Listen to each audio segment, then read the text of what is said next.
Everyone, welcome once again. और आज हम इग्नू बीपीएचसीटी 133 का फॉर्मूला मैराथन पार्ट 2 लेकर आए हैं।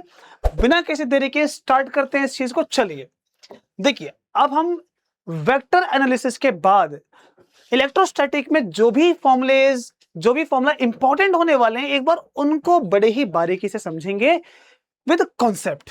स्टार्ट देखिए, यहां पर सबसे पहले जो फॉर्मूला हमारे सामने है वो है कूलॉम्स लॉ से।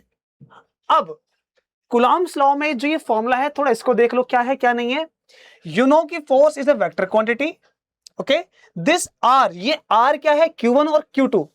हम ये जानते हैं कि सर एक पॉइंट पर अगर एक चार्ज पार्टिकल Q1 है, ये Q2 है कि नहीं है? तो Q1 Q2 पर एक फोर्स लगाएगा और Q2 Q1 पर फोर्स लगाएगा, क्योंकि फोर्स रियल है, इक्विवेलेंट ऑपोजिट पेयर बनाती है। जो इनके बीच का सेपरेशन है वो है R। और ये दोनों डिस्टेंस कितनी होनी चाहिए इनके बीच की? इनके साइज से बहुत ज्यादा बड़ी, ठीक है ना।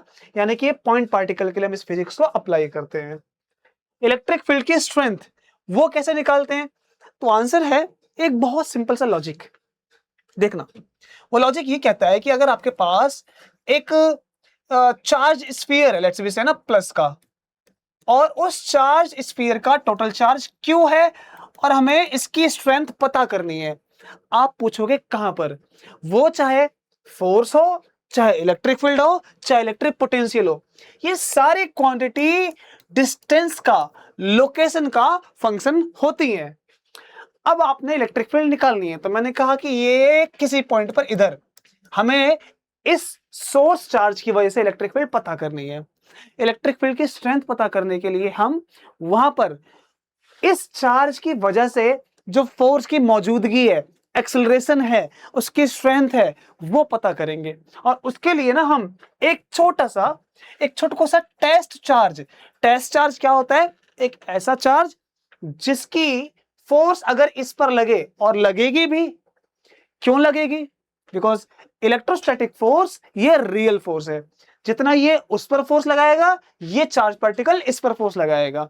और टेस्ट चार्ज के लिए हम क्या बात करते हैं कि ये चार्ज जीरो को अप्रोच करता है, यानी कि बहुत छोटे से छोटा charge, just a hypothetical case है, हम इसको मानते हैं।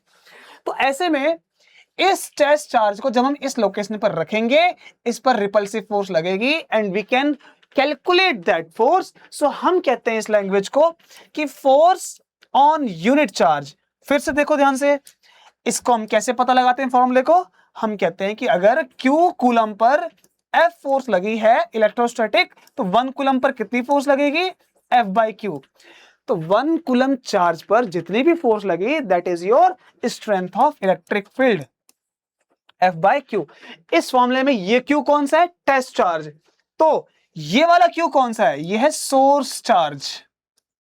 इसलिए इसके दो फॉर्मूले बन गए, एक टेस्ट चार्ज को लेकर और एक सोर्स चार्ज को लेकर। ये R क्या है?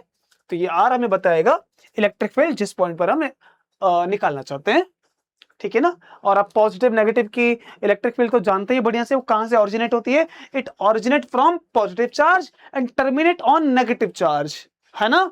इसी से जुड़ा एक फैक्ट, अगर मैं यहां पर इसका डाइवर्जेंस निकालूं तो वो हमें कुछ ना कुछ वैल्यू देगा, क्योंकि हमें साफ साफ दिख रहा है कि इस पॉइंट से इलेक्ट्रिक फील्ड केवल बाहर जा रही है और इस पॉइंट पर सारी इलेक्ट्रिक फील्ड अंदर आ रही है। और अगर डाइवर्जेंस में यहां निकालूंगा तो जीरो मिलेगा, जितनी अंदर आ रही है उतनी ही बाहर जा रही है कि नहीं? तो डाइवर्जेंस यहां हमें मिलता है। और यही अगर डाइवर्जेंस क्या बताता है, आपको मैंने डिस्कस किया था, वो नेट फ्लो के बारे में बताता है। यही अगर मैग्नेटिक फील्ड होता तो उसकी इलेक्ट्रिक फील्ड यहां आती ऐसे करके, तो यहां डाइवर्जेंस जीरो, जितनी यहां से अंदर आ रही है उतनी यहां से बाहर जाती। लेकिन ये इलेक्ट्रिक फील्ड के बारे में है, तो यहां डाइवर्जेंस प्रेजेंट होता है। ओके ना, इस Q को कैपिटल Q कर लेना। ओके, चलिए नेक्स्ट देखते हैं हम यहां पर। अब है Gauss law and electric flux. Electric flux हम क्यों फाइंड करते हैं? तो आंसर है टू क्वांटिफाई इलेक्ट्रिक फील्ड। अब जैसे किसी इलाके में बहुत सारी बारिश हो रही है, हमें एक पर्टिकुलर रीजन में निकालनी है कि वहां पर कितना पानी गिर रहा है। तो हम एक छोटा सा कोई एरिया लेकर आएंगे, कोई बर्तन लेकर आएंगे, उसमें कितना पानी पास कर रहा है we can calculate. So electric flux just simply tells you the quantity of electric field and this can be found by scalar product of this two vector, electric field और एरिया वेक्टर का जो scalar product है that gives you electric flux. Okay ना।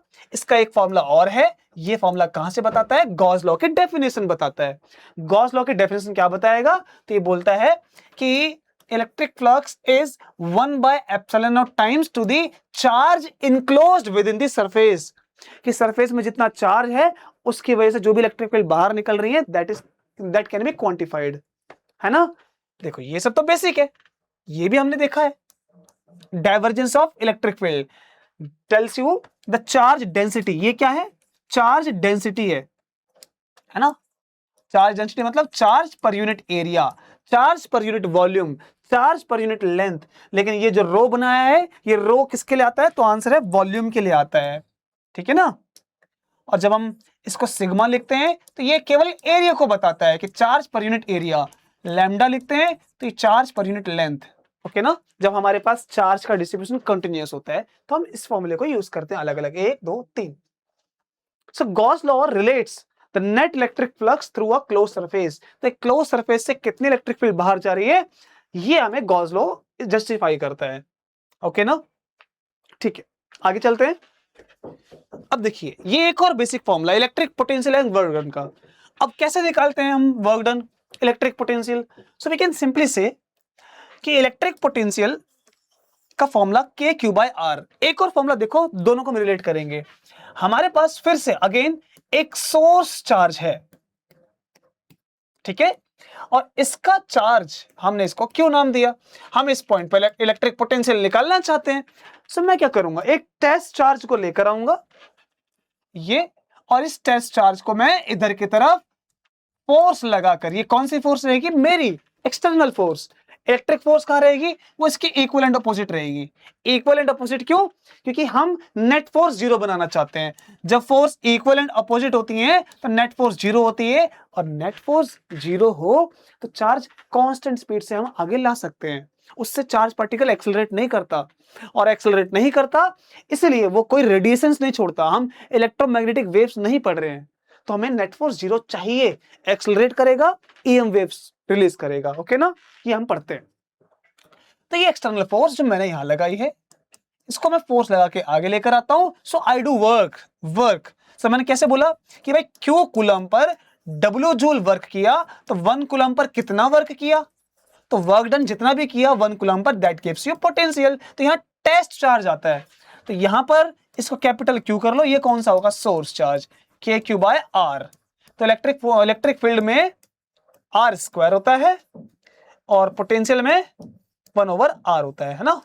ये और एक ये relation, ये बहुत फेमस रिलेशन है, याद रखना, बहुत फेमस रिलेशन कि negative times of gradient of potential gives you electric field.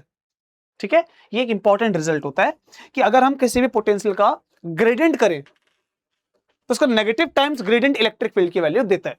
तो अगर पोटेंशियल से इलेक्ट्रिक फील्ड निकालने हो, जस्ट फाइंड ग्रेडियंट, ठीक है ना। और डेल क्या बताता है, पार्शियल डेरिवेटिव। हमने सीखा था कब लगाते हैं, जब एक क्वांटिटी वो दो से ज्यादा फंक्शन पर डिपेंड करे, एक्स पर, वाई पर, जेड पर एक साथ, तब हम ग्रेडियंट करते हैं, है ना, डेल ऑपरेटर का यूज करते हैं। क्लियर है बात, ठीक है, आगे बढ़ सकते हैं। ठीक है, आपने एक चीज और देखी होगी भाई यहां पर कि इलेक्ट्रिक फील्ड कंजर्वेटिव होती है। ये कंजर्वेटिव भी हो सकती है, नॉन कंजर्वेटिव भी हो सकती है। कंजर्वेटिव तब जब किसी चार्ज पार्टिकल से निकल रही हो, और नॉन कंजर्वेटिव कब होती है, जब हम एक मैग्नेट को एक लूप के अराउंड मूव कराते हैं, तो वहां चार्ज पार्टिकल के बिना इलेक्ट्रिक फील्ड जनरेट होती है, वो एक कर्ल शो करती है, वो नॉन कंजर्वेटिव है। ठीक है ना, ये हम देखेंगे, सीखेंगे आगे चल के। मैंने क्या बोला, एक बार और रिपीट कर देता हूं मैं। अगर एक मैग्नेट को किसी लूप के अराउंड मूव कराओगे तो वहां ईएमएफ बनेगा, पोटेंशियल बनेगा, यानी कि इलेक्ट्रिक फील्ड भी बनेगी। तो वहां पर बिना चार्ज पार्टिकल के जो इलेक्ट्रिक फील्ड बनती है वो एक घुमाव, एक कर्ल, रोटेशन पैदा करती है, वो नॉन कंजर्वेटिव होती है, जो बिना चार्ज पार्टिकल का जनरेट होती है। जो चार्ज पार्टिकल के थ्रू जनरेट होगी, उसके थ्रू बाहर निकलेगी या टर्मिनेट करेगी, दैट विल बी कंजर्वेटिव। और कंजर्वेटिव में क्या होता है, बताओ फटाफट। कंजर्वेटिव में जो भी वर्क डन होता है इस तरह से कि अगर ये फील्ड है इलेक्ट्रिक फील्ड, और एक पार्टिकल को मैं इस यहां से यहां लेकर आना चाहता हूं, तो मैं जानता हूं कि चाहे यहां से यहां ले जाऊं, चाहे यहां से यहां ले जाऊं, work done will be independent of path. मुझे दोनों पार इक्वल वर्क करना पड़ेगा। तो work done is independent of path in conservative field. Next, अब हम पढ़ेंगे मीडियम्स और मैग्नेटिज्म का फॉर्मूला, जो हमारे पास मॉड्यूल 3 है। अब इस चीज को देखो, डिस्प्लेसमेंट वेक्टर, ये आपने पढ़ा होगा ईएम वेव वाले चैप्टर में, टॉपिक में। उसमें हम क्या पढ़ते हैं इसको देखो, वी स्टडी की भाई देखो, अगर हम किसी भी मीडियम को किसी अगर इलेक्ट्रिक फील्ड में इंट्रोड्यूस करा दें तो क्या होता है। मीडियम को देखो कैसे, जैसे कि हमारे पास इसको ईएम वेव भी पढ़ सकते हैं और विदाउट ईएम वेव भी, बट ये जो फॉर्मूला है इसको एक बार ध्यान से समझना, क्या हम बात कर रहे हैं और क्या नहीं। अगर किसी रीजन में इस तरह से ये कोई चार्ज प्लेट है जो इलेक्ट्रिक फील्ड यहां से यहां बना रही है, मैंने कहा यार बहुत खूबसूरत है। अब इस इलेक्ट्रिक फील्ड के रीजन में मैंने मीडियम डाल दिया। मीडियम क्या हो सकता है, पानी है ना, H2O के मॉलिक्यूल्स, कार्बन डाइऑक्साइड, कुछ भी मॉलिक्यूल।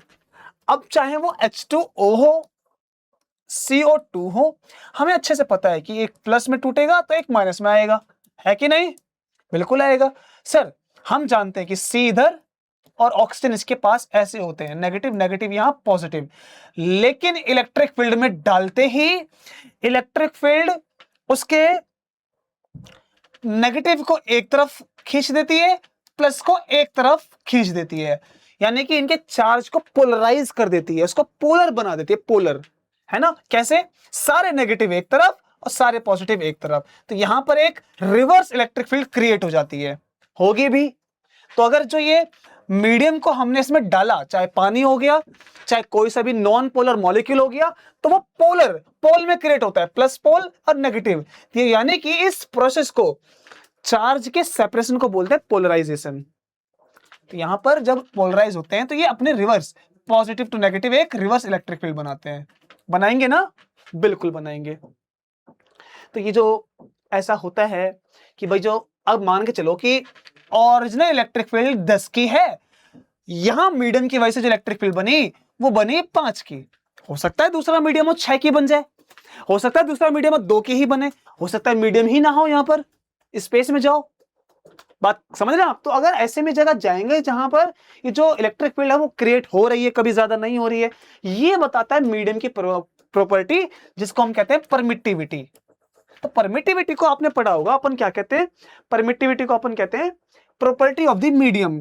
कौन सी प्रॉपर्टी होती है? तो आंसर ये वो प्रॉपर्टी जो ये बताएगी कि इलेक्ट्रिक फील्ड को कितना काटा जा रहा है। कौन सी इलेक्ट्रिक फील्ड? ओरिजिनल। दिमाग में आई ना बात? अच्छा, इसके बाद एक और चीज देखो, हम इस परमिटिविटी को अगर फ्री स्पेस के लिए पढ़ें तो क्या नंबर रखते हैं? हम उसके लिए एक नंबर रखते हैं 8.85 10⁻⁻12 कूलम स्क्वायर पर न्यूटन पर मीटर स्क्वायर। है नहीं ये बहुत बड़ा नंबर? इस नंबर को बार बार बोलेंगे जुबान में लकवा मार जाएगा, टेढ़ी हो जानी जुबान, ट्राई कर लो चाहे तो। हम इसको ना यूज करके अपन क्या करेंगे, एक ऐसा नंबर बोलना आसान है कि जिसमें हम बोलेंगे यार ये 2 गुना है, ये 4 गुना है, वो 5 गुना है। ऐसे कंपैरिजन के लिए हमने बोला यार रिलेटिव परमिटिविटी पढ़ लो, इसी को बोलते हैं डाइलेक्ट्रिक, है ना। तो इसको हम क्या बोलते हैं, किसी भी मीडियम की परमिटिविटी को फ्री स्पेस से कंपेयर कर लेते हैं। तो ये जो फ्री स्पेस की वैल्यू यहां से निकल के आएगी वो क्या आ जाएगी? आप बोलेंगे सर रिलेटिव परमिटिविटी, है ना, मीडियम की बता दो मुझे कितनी आएगी। तो मीडियम की परमिटिविटी आ जाएगी, इसको निकालेंगे तो ये मल्टीप्लाई आ जाएगा ER times E epsilon not, ऐसे कुछ आएगा। देखो ठीक है ना। बाकी चीज क्या है वो हम और भी चीजें सीखेंगे आगे, बट क्या एक और कॉन्सेप्ट समझ में आया ना, हमने जो पढ़ा अच्छे समझ में आया। अब पैरेलल प्लेट के लिए ये फॉर्मूला जो बनता है ये भी आपको जरूरी है समझना। बना कहां से ये फॉर्मूला? यू नो कि जब हम किसी भी कैपेसिटर के अंदर, या कैपेसिटर है यहां पर, हम अगर उसको चार्ज करेंगे तो चार्ज आते जाएंगे और पोटेंशियल बढ़ता जाएगा। तो हम सिंपली कह सकते हैं कि charge directly proportional to potential. और जब हम इस कांस्टेंट को हटाते हैं, इक्वल को, प्रोपोर्शन को हटाते हैं, we get a constant, this is capacitance, जो हमें वैल्यू निकालनी है, that is Q/V। And for parallel plate capacitor we can write, हम क्या लिख सकते हैं, हम लिख सकते हैं Q को sigma times A, what tales you the sigma, अभी हमने पढ़ा था charge density, and electric potential को E इंटू डी, डी क्या है, कैपेसिटर के बीच का डिस्टेंस। और ये कहां से आया, अगेन मेरी फेवरेट यूनिट क्या इलेक्ट्रिक फील्ड की, मेरी फेवरेट यूनिट इलेक्ट्रिक फील्ड की है वोल्ट पर मीटर, वोल्ट पर मीटर, वोल्ट पर मीटर, ये रही। तो पोटेंशियल निकालेंगे E इंटू डी आ जाएगा, दैट इज दिस। अब हम यहां पर क्या कर सकते हैं कि जो इलेक्ट्रिक फील्ड का फॉर्मूला होता है ना पैरेलल प्लेट के लिए, वो एक डिफरेंट होता है। क्या होता है, sigma bye epsilon not, sigma bye epsilon not, जो कि आपने सीखा होगा, नहीं सीखा तो कोई बात नहीं, ये मिलता है 12th में भी।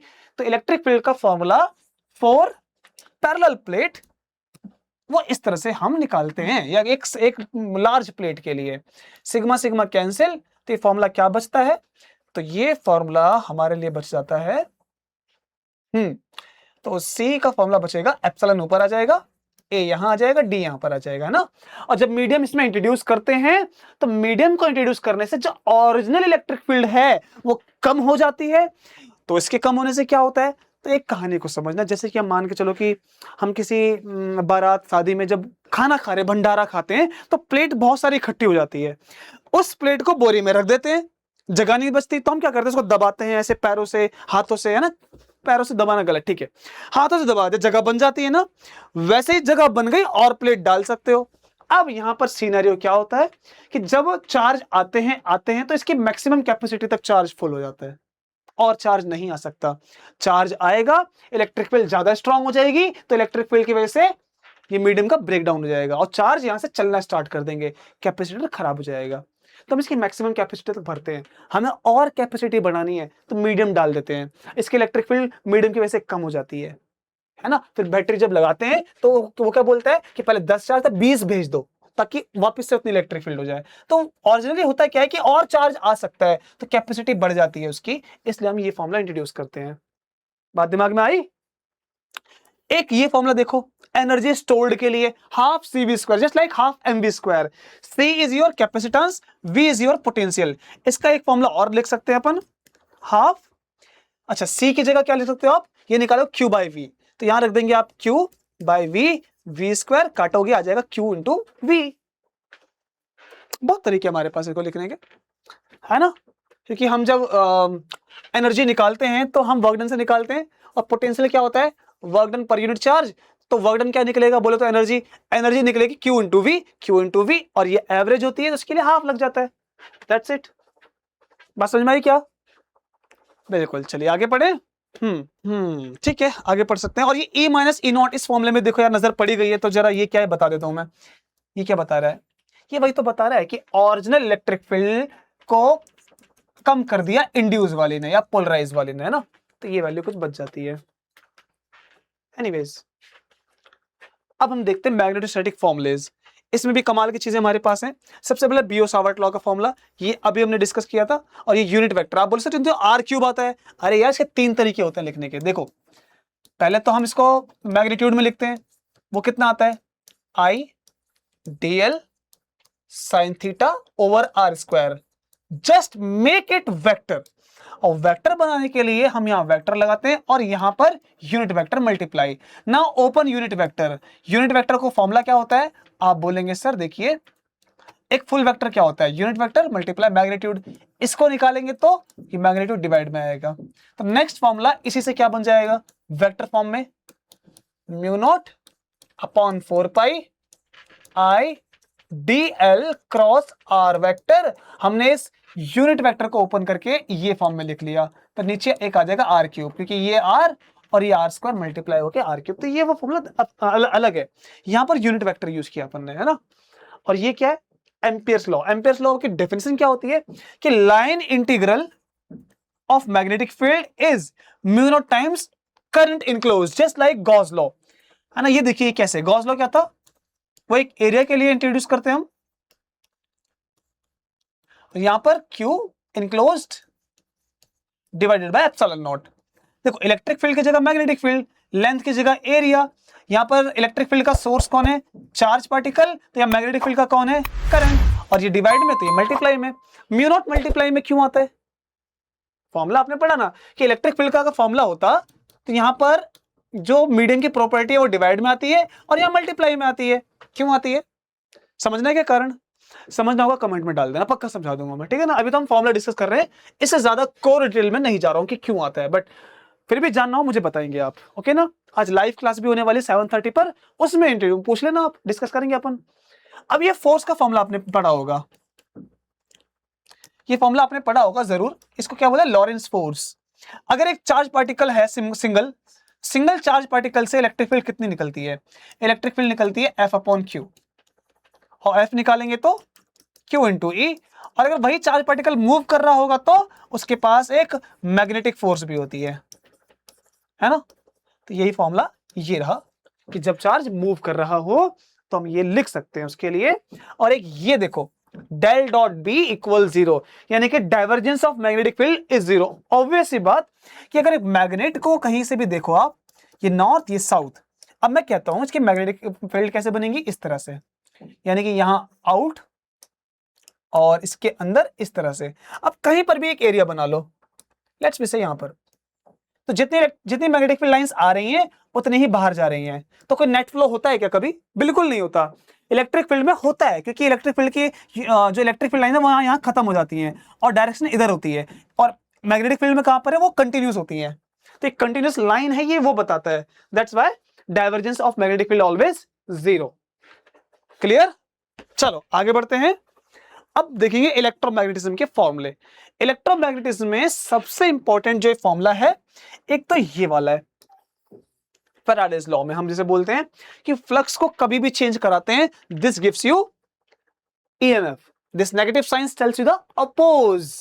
मतलब क्या कहने का भाई, ये आपने देखा होगा, यू माइट हैव सीन कि एक लूप है। लूप, एक मैं टीम से कुछ जुगाड़ करता हूं एक चीज, ठीक है भाई। तो जय श्री श्याम। अब ये जो लूप मान लो, इसकी तरफ अगर मैग्नेटिक फील्ड में मूव कराऊं तो क्या एक्शन होने वाला है? आप देखो कि यार लूप यानी कि जो ये वायर का फ्रेम होगा, तो वायर के फ्रेम में जनरली इलेक्ट्रॉन्स फ्रीली मूव करते हैं, हाँ कि ना भाई? किसी भी मेटल में इलेक्ट्रॉन्स फ्री सरफेस में तो मूव करते हैं, तो ये खुद मूव करके अपनी मैग्नेटिक फील्ड बनाते हैं। और ज्यादातर पार्टिकल या कोई सी भी इंसान को ही मान लो या पार्टिकल को मान लो, वो ऐसे स्टेट में रहते हैं जहां उनकी एनर्जी कम खर्च होती है, तो वो नहीं चाहते कोई भी चेंज आए। चेंज आएगा एनर्जी ज्यादा खर्च होगी, तो मिनिमम एनर्जी की स्टेट पे रहना चाहते हैं। एक मैग्नेट को जब मैं यहां लेकर आता हूं तो वो मैग्नेट इनकी मैग्नेटिक फील्ड को डिस्टर्ब करती है, और वो डिस्टर्ब करने की वजह से ये बोलेंगे भाई मत कर यार, मिनिमम एनर्जी खर्च हो रही है, रहने दे। तो उस आगे आने वाले मैग्नेट को ये अपोज करते हैं, रोकते हैं, और इनको अपोज करने के लिए खुद घूमकर एक उल्टा मैग्नेट बनाना पड़ता है, नॉर्थ पोल। अगर नॉर्थ पोल यहां बढ़ रहा है ना, तो ये उल्टा घूमेंगे, अपोज करेंगे, रोकना चाहेंगे और अपना एक नॉर्थ पोल बनाएंगे। तो इसलिए यहां पर हम एक माइनस साइन देखते हैं, and this is Lenz law which gives you the direction and the Faraday's law. इसको जब हम और आगे लिखते हैं तो फ्लक्स का फॉर्मूला हम क्या जानते हैं? BA cos theta. इनमें से किसी में भी चेंज आएगा हमेशा क्या इंड्यूस करेगा? EMF। Without battery you will see current, चाहे मैग्नेटिक फील्ड बदले, चाहे एरिया, चाहे एंगल। एंगल के लिए जनरेटर हम पढ़ते हैं ना। Next let's we go for more. ये देखो कमाल की इक्वेशन। अभी हमने बात की थी इलेक्ट्रिक फील्ड का डाइवर्जेंस होता है जब वो करंट बैटरी से इलेक्ट्रिक फील्ड बन रही हो, लेकिन अगर इसको हम इंड्यूस कराएंगे तो वो नॉन कंजर्वेटिव हो जाएगी, 0 हो जाएगा, यानी कर्ल बनेगा। और कर्ल जब हम निकालेंगे तो वो गड़बड़ है ना। विदाउट बैटरी ये 0 हो जाएगा। अब विदाउट बैटरी रहेगा, लेकिन बैटरी के साथ कर्ल 0। फिर से बात करते हैं, डाइवर्जेंस ये रहता है, और हम मैग्नेटिक फील्ड का डाइवर्जेंस निकालते हैं, वो 0 होता है। इसका क्या मतलब होता है कि कंटिन्यूअस लूप होते हैं, और इसका क्या मतलब है कि वो पॉजिटिव से इलेक्ट्रिक फील्ड निकलती है, नेगेटिव पे टर्मिनेट होती है ना। और इसको आपने डिफरेंशियल फॉर्म में, इंटीग्रल फॉर्म में ये पढ़ा होगा आपने, ठीक है ना। इंटीग्रल फॉर्म में ऐसा कुछ इंफॉर्मेशन है। अच्छा, फिर मैग्नेटिक फील्ड में ये हो गया, और ये तो जस्ट लाइक दैट कि वो सिमिलर ही है। फैराडेज लॉ में आते हैं, देखो यहां पर कर्ल है ना, कर्ल ऑफ इलेक्ट्रिक फील्ड बोले तो फैराडेज लॉ अभी हमने जाना कि वहां पर विदाउट बैटरी करंट बनती है। अगर बैटरी इन्वॉल्व नहीं है तो वहां पर जब इलेक्ट्रिक फील्ड मैग्नेटिक फील्ड की वजह से बन रही है, एक मैग्नेट लेकर आए, ये मैग्नेट को घुमा रहे हैं तो ये क्या करेंगे, ईएमएफ बनाएंगे, तो वहां पर इलेक्ट्रिक फील्ड भी रहेंगी, वो इलेक्ट्रिक फील्ड कर्ल बनाएंगे, घुमावदार इलेक्ट्रिक फील्ड होगी। तो ये होती है ना विदाउट बैटरी। अगर बैटरी पे लगा के करोगे तो उसके लिए वो जीरो रहेगा, है ना। और ये क्या देता है, ये इसकी वजह से वो ऐसा बनता है। The change of magnetic field, rate of change of magnetic field gives you the curl of electric field, है ना। और ये तो आपने फेमस लॉ पढ़ा ही होगा, एम्पियर्स लॉ। क्योंकि एम्पियर्स लॉ में गड़बड़ी थी, वी विल डिस्कस क्या गड़बड़ी थी। एम्पियर्स लॉ सिंपली ये कहता है कि line integral of magnetic field is mu naught times the current enclosed, है ना। लेकिन जब हम मैक्सवेल के मतलब डिस्प्लेसमेंट वेक्टर पढ़ते हैं तो क्या पढ़ते हैं कि देखो भाई ये हमारे पास एक सर्किट है, इसमें हमने एसी दिया, और एसी देने के बाद यहां पर जब एसी देंगे कैपेसिटर के अलोंग तो एक बार यहां प्लस आएगा, एक बार माइनस, है कि नहीं। फिर एक बार माइनस, एक बार प्लस, फिर एक बार प्लस, एक बार माइनस। भाई एसी ही तो करती है, क्या करती है वो, और अपनी डायरेक्शन रिवर्स करती है, plus minus plus minus plus minus. तो इसके प्लस माइनस की वजह से यहां पर ईएमएफ चेंज होता है, एंड चेंज ऑफ ईएमएफ और ना electric field gives you magnetic field. ये वाला रिलेशन भी वहां पर हम लगा सकते हैं। तो यह इलेक्ट्रिक फील्ड चेंज होता है और आपको मैग्नेटिक फील्ड देखने को मिलती है। Whenever there is magnetic field you will say there is current. जब भी मैग्नेटिक फील्ड होगी वहां करंट होगी। तो ये अजीब बात थी, इनके एम्पियर के अकॉर्डिंग जो करंट है वो केवल तारों से फ्लो होती है, बट यहां तो कोई ऐसा मीडियम नहीं है ना, यहां तो कोई कंडक्टर नहीं है, तो यहां कैसे आ गई। तो यहां पर उस करंट को बनाने के लिए जो हमने फिनोमेना पढ़ी वो यहां पर इंट्रोड्यूस की जाती है कि चेंज इन ईएमएफ और change in electric field gives you magnetic field.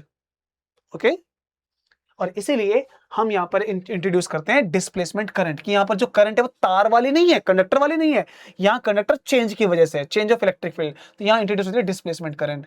इसलिए हम ये वाला फॉर्मूला अप्लाई करते हैं इसके लिए, है ना। अब ये फॉर्मूला कहां से आता है, तो आपने गॉस लॉ पढ़ा होगा। गॉस लॉ क्या होता है, E dA equals to Q enclosed by epsilon naught, ये पढ़ा है ना।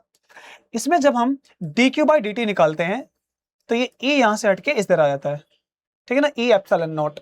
और अब देखो जरा ध्यान से, E dA तो फ्लक्स होता है, तो ये फ्लक्स टाइम्स E बन जाता है, इलेक्ट्रिक फ्लक्स है ये, इलेक्ट्रिक फ्लक्स, ये पूरा इलेक्ट्रिक फ्लक्स, और ये एप्सिलॉन नॉट मल्टीप्लाई और dQ by dt that is current. तो हम ये वही इंट्रोड्यूस करते हैं। देखो ध्यान से, ये चीज क्या है, चेंज इन फ्लक्स, है ना। डी इसको अगर यहां डेरिवेटिव करोगे तो यहां पर भी तो करना पड़ेगा ना। चलो दोबारा से समझाता हूं पूरी प्रोसेस ताकि अच्छे से दिमाग में आ जाए कि आप क्या बता रहे हैं सर, है ना।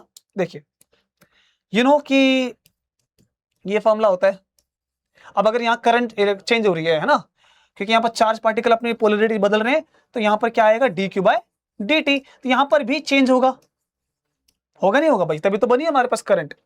तो ये हो जाएगी I, और ये क्या हो जाएगा, d pi E by dt times epsilon not, है ना। तो वो हम यहाँ पर इंट्रोड्यूस करते हैं। और म्यू नॉट, क्योंकि म्यू नॉट दोनों में कॉमन आता है, यहाँ पर हम प्लस करके ब्रैकेट में लिखते हैं डिस्प्लेसमेंट करंट, म्यू नॉट से मल्टीप्लाई लास्ट में हो जाती है। बात क्लियर है क्या। चलिए अब आपको एग्जाम के लिए कुछ कुछ पार्ट में अभी रेडी हो चुके हैं। एम्पियर्स लॉ देख लिया, कुछ बेसिक फॉर्मूले डिस्कस कर चुके हैं हम, एडवांस फॉर्मूले भी आपके लिए हैं बहुत सारे, स्टोक्स थ्योरम, गॉस थ्योरम, और आज लाइव क्लास में उसको हम डिस्कस करने वाले हैं, है ना। चलिए मिलते हैं अब नेक्स्ट हमारे पार्ट में एक और इंटरेस्टिंग और मजेदार कॉन्सेप्ट के साथ। हम एक और PYQ ट्राई करेंगे, सॉल्व करेंगे, ताकि आपके और जो कॉन्सेप्ट हैं वो और क्लियर हो जाए और आप PYQ मेरे से पहले अटेम्प्ट करके सॉल्व कर सकें। धन्यवाद।